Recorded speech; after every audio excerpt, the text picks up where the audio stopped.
Friends, मैं हरीश आपका अपने YouTube चैनल किसान टारगेट पर स्वागत करता हूं।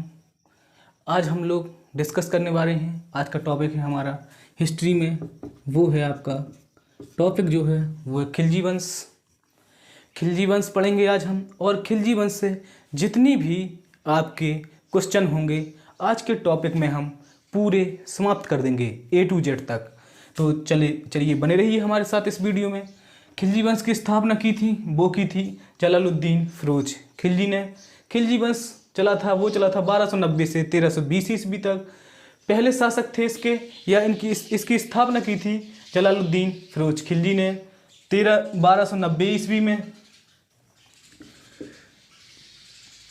क्या हुआ कि जब खिलजी वंश की स्थापना हुई तो बलबन की मृत्यु के बाद खिलजियों में और तुर्कों में एक घमासान युद्ध हुआ।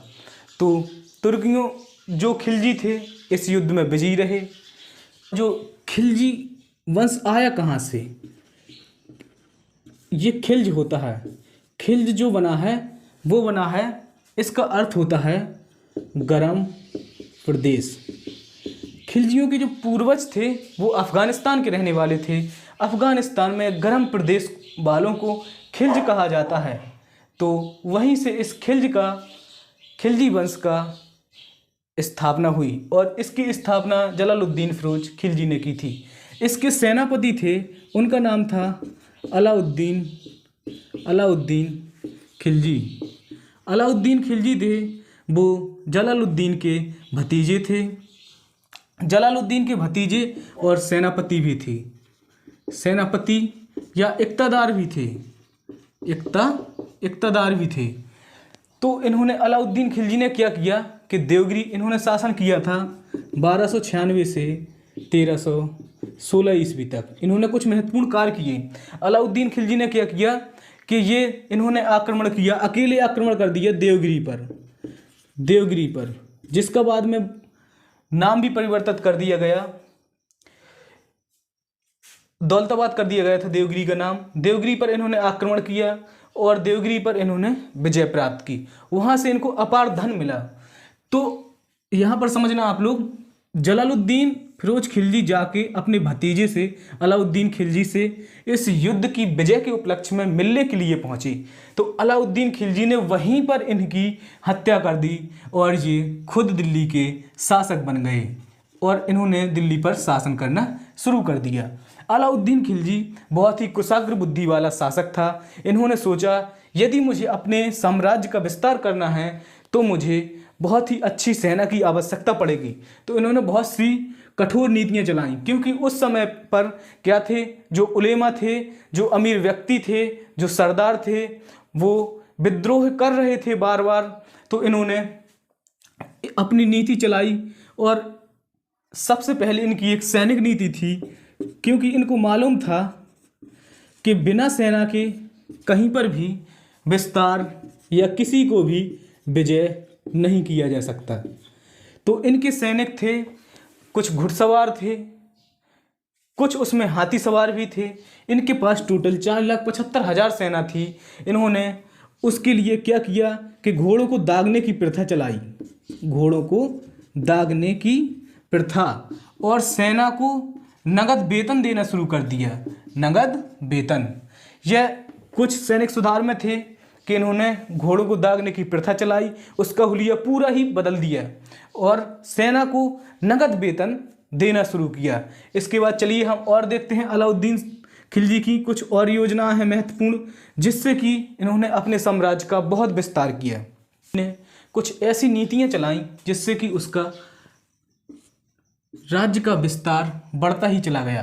पहला था अमीरों तथा सरदारों पर नियंत्रण। तो अलाउद्दीन खिलजी ने अमीरों और सरदारों पर नियंत्रण कैसे किया कि जो पहले अमीर हुआ करते थे, जो सरदार हुआ करते थे, ये क्या करते थे कि प्रोग्राम करते थे, ये फंक्शन करते थे, पार्टियां करते थे और वहाँ पर सब एकत्रित हुआ करते थे।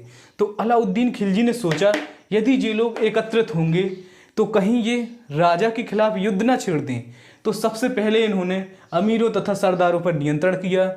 इनकी जो भी योजनाएं थीं, जो भी इनके सम्मेलन थे, जो भी इनकी बैठकें थीं, सब पर नियंत्रण लगा दिया और अपने गुप्तचरों को बोल दिया कि कोई भी मेरे बिना इजाज़त लिए कोई भी सम्मेलन, कोई भी फंक्शन नहीं कर सकता है। तो इनको क्या होने लगा कि राजा से पहले परमिशन लेने पड़ी। इसके बाद मंगोल आक्रमणों का प्रतिरोध।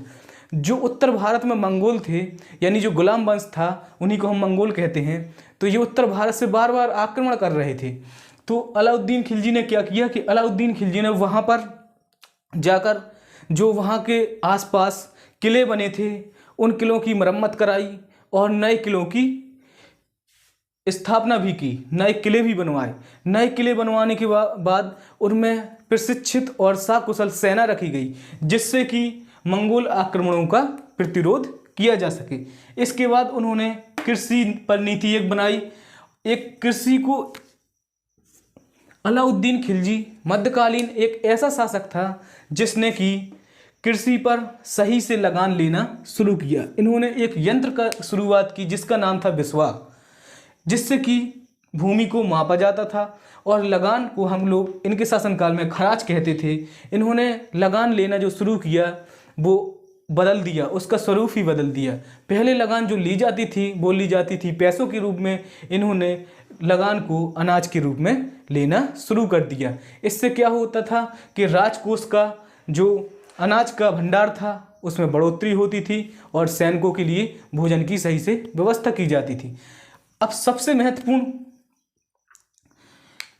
ये आपको मैं बता दूं, नंबर 3 और नंबर 4 ये नीति आपके एग्जाम के लिए बहुत ही महत्वपूर्ण है, क्योंकि यहाँ से क्वेश्चन यदि बहुत ही टफ एग्जाम बनाएगा तो वो पूछ लेगा कि अलाउद्दीन खिलजी ने कौन सा मापन यंत्र चलाया था जिससे कि भूमि की माप की जाती थी, उसका नाम था बिस्वा। और इससे भी पूछ सकता है कि जो लगान ली जाती थी उसको किस रूप में लिया जाने लगा, तो अनाज के रूप में, और लगान का जो नाम था उसका नाम था खराज। एक और बहुत ही महत्वपूर्ण नीति है, ये कईयों बार क्वेश्चन पूछ लिया गया है कि बाजार नियंत्रण प्रणाली। बाजार नियंत्रण प्रणाली, इसे हम सार्वजनिक वितरण प्रणाली के नाम से भी जानते हैं। इसकी शुरुआत किसने की थी, तो वो हमारे शासक थे अलाउद्दीन खिलजी। ये क्वेश्चन कईयों बार एग्जाम में पूछ लिया गया है कि सार्वजनिक वितरण प्रणाली की शुरुआत किसने की थी, तो इसकी शुरुआत की थी अलाउद्दीन खिलजी ने। अब मैं आपको चलिए बताता हूँ बाजार नियंत्रण प्रणाली या सार्वजनिक वितरण प्रणाली क्या होता है। क्या होती है सार्वजनिक वितरण प्रणाली?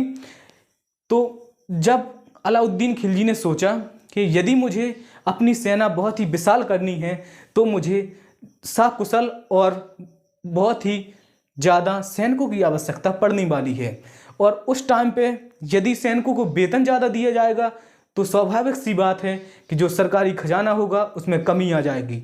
तो इन्होंने निम्न वेतन में भी सैनिकों को दिनचर्या करना या चलाना शुरू किया। वो कैसे कि इन्होंने वेतन देना तो कम ही रखा, सीमित ही रखा, लेकिन जो बाजार में सैनिकों की ज़रूरतों की चीज़ें थीं उनका रेट कम कर दिया। यानी जैसे अनाज है, तेल है, चीनी है, इनके रेट फिक्स कर दिए। उसी को कहते हैं सार्वजनिक वितरण प्रणाली। इन्होंने क्या किया कि गुप्तचरों को आदेश दिया कि जाइए, प्रत्येक चीज़ के रेट फिक्स कर दिए। रेट पर कोई भी चीज़ नहीं बेच सकता है, और यदि इससे ज़्यादा रेट पर कोई चीज़ बेचेगा तो उसके खिलाफ कार्रवाई की जाएगी। तो सभी के इन्होंने रेट फिक्स कर दिए, और यदि उससे ज़्यादा रेट पर कोई भी वस्तु बेचेगा तो उसको कड़ी कार्रवाई उसके खिलाफ की जाएगी। इस प्रकार से ये थी इनकी सार्वजनिक वितरण प्रणाली, और कोई भी यदि कम तौलता है तो भी उसके खिलाफ सरकारी कार्रवाई की जाएगी। तो सार्वजनिक वितरण प्रणाली की शुरुआत किसने की थी? वो थे आपके अलाउद्दीन खिलजी जी। अब इसके बाद देखते हैं कौन आया। प्रणाली के बाद अब हम लोग देख ले रहे हैं अलाउद्दीन खिलजी का साहित्य में जो योगदान था। साहित्य में योगदान का ज़्यादा खास तो नहीं रहा है, लेकिन इनके टाइम पर 2 साहित्यकार थे, एक का नाम था खुसरो और एक का नाम था बर्नी, जो कि बहुत ही महत्वपूर्ण साहित्यकार थे। और ये यहाँ से आपका क्वेश्चन एक पूछा जाता है कि प्रसिद्ध सूफी संत निजामुद्दीन औलिया किसके गुरु थे? तो निजामुद्दीन औलिया जी थे जो खुसरो के गुरु थे, और खुसरो आपके पहेलियों, दोहों और मुवारियों और कव्वालियों के बहुत ही प्रसिद्ध कवि माने जाते थे। इनकी एक प्रसिद्ध कविता है या एक इनका प्रसिद्ध दोहा है, पहेली है, एक गुणी ने यह गुण कीना, हरियल को पिंजरे में दे दीना, पिंजरे में दे दीना, देखो जादूगर का कमाल, डाला हरा निकाला लाल। यदि आप लोग जानते हो तो इसका आंसर कमेंट बॉक्स में ज़रूर बताइएगा।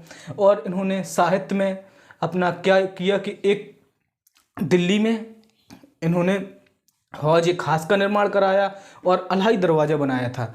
कुतुब ए मस्जिद के नाम से एक मस्जिद थी दिल्ली में, उसी के दरवाजे पर इन्होंने अलाही दरवाज़ा बनाया था। वो 2.5 दिन का झोपड़ा अलग है, लेकिन ये अलाही दरवाज़ा अलग है। मुबारक शाह है इसके बाद इस काल के अंतिम शासक थे। एक क्वेश्चन यहाँ से भी बनता है कि खिलजी वंश के अंतिम शासक कौन थे? तो उनका नाम था मुबारक शाह है, जिन्होंने अपना शासन किया 1316 से 1320 ईस्वी तक। तो आपको कमेंट बॉक्स में ज़रूर बताना है कि ये वीडियो आपको कैसी लगी है। यदि आपको यूजफुल लगी हो तो अपने दोस्तों को ज़्यादा से ज़्यादा शेयर ज़रूर करें। यदि आप चैनल पर नए हैं तो चैनल को सब्सक्राइब करके वीडियो को लाइक ज़रूर करें। जय हिंद, थैंक यू।